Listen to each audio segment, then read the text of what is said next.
Salut à tous, c'est Malky.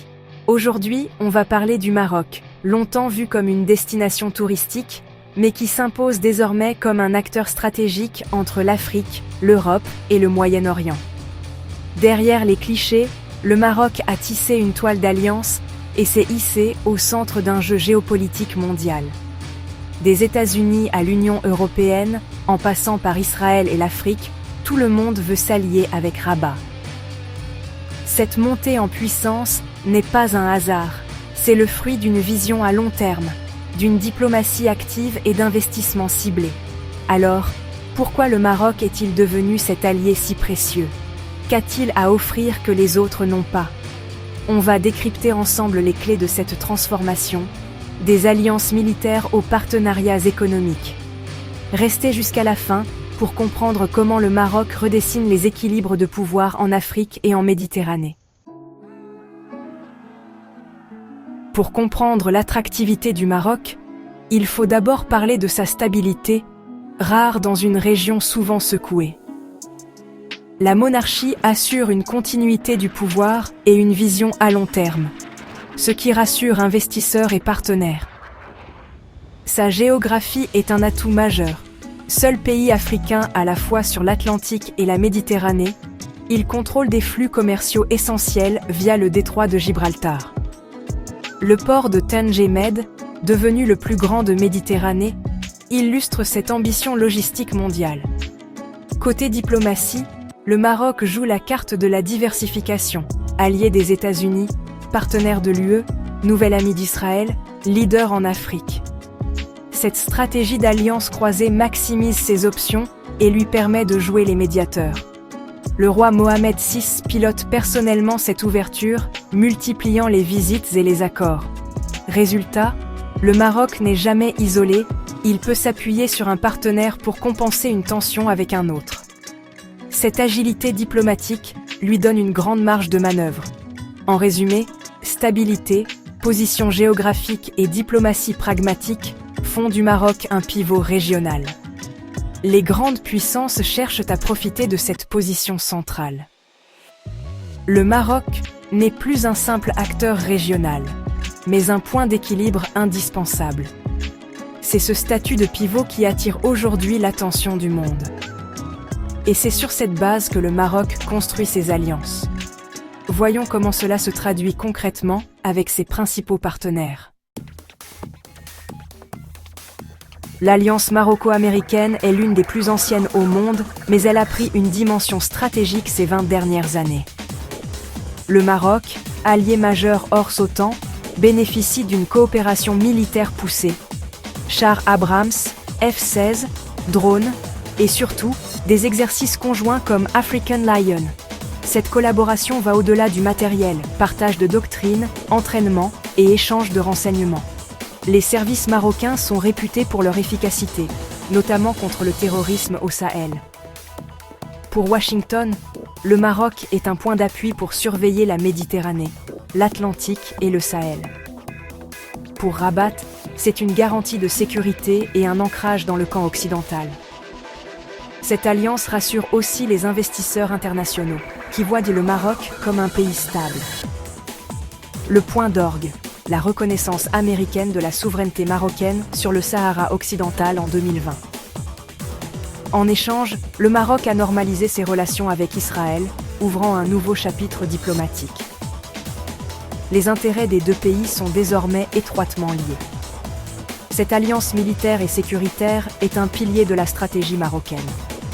Elle conforte le Maroc dans son rôle de leader régional. Mais elle s'inscrit aussi dans une logique d'équilibre avec d'autres partenaires. Passons justement à l'alliance la plus récente et la plus spectaculaire. Israël. Le rapprochement officiel avec Israël, via les accords d'Abraham en 2020, a propulsé la coopération à un niveau inédit. Défense, cybersécurité, agriculture, les domaines de collaboration sont stratégiques. Israël fournit au Maroc des systèmes de défense avancés, des drones et surtout, transfère son savoir-faire technologique. Des entreprises israéliennes installent des usines au Maroc, posant les bases d'une industrie de défense locale. En cybersécurité, Le Maroc bénéficie de l'expertise israélienne pour protéger ses infrastructures critiques. L'agriculture et la gestion de l'eau sont aussi des axes majeurs.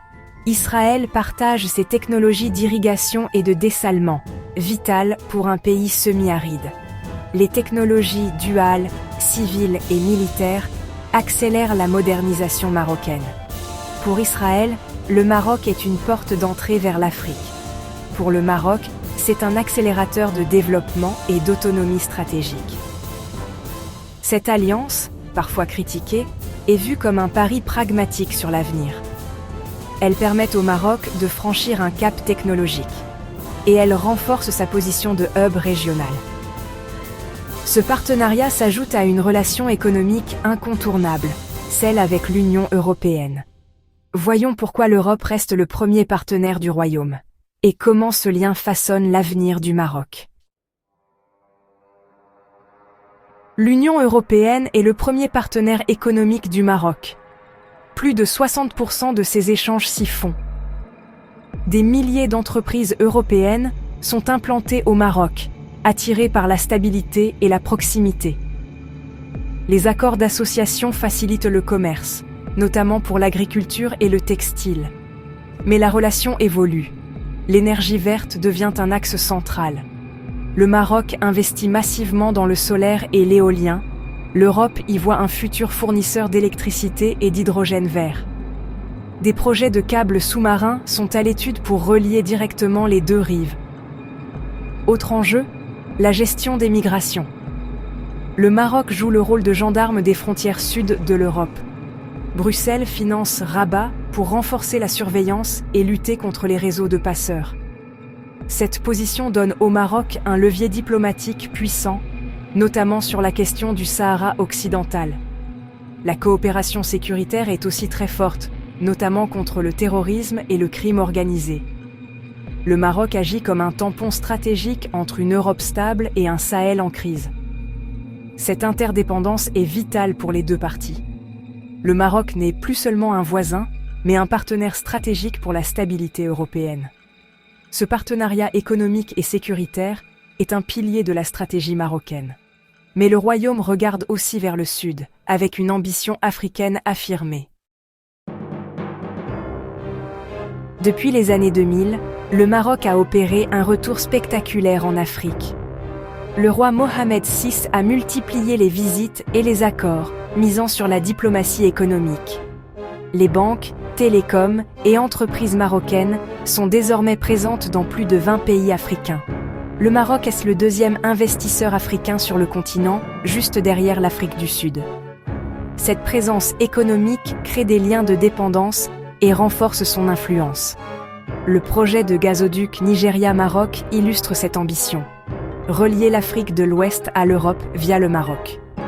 Cette stratégie vise aussi à obtenir des soutiens sur la question du Sahara occidental. Le Maroc se positionne comme un partenaire sud-sud, misant sur le co-développement.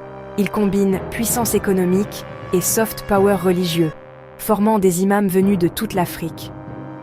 Cette approche pragmatique a permis au Maroc de réintégrer l'Union africaine en position de force. Aujourd'hui, le Royaume est un acteur incontournable sur le continent.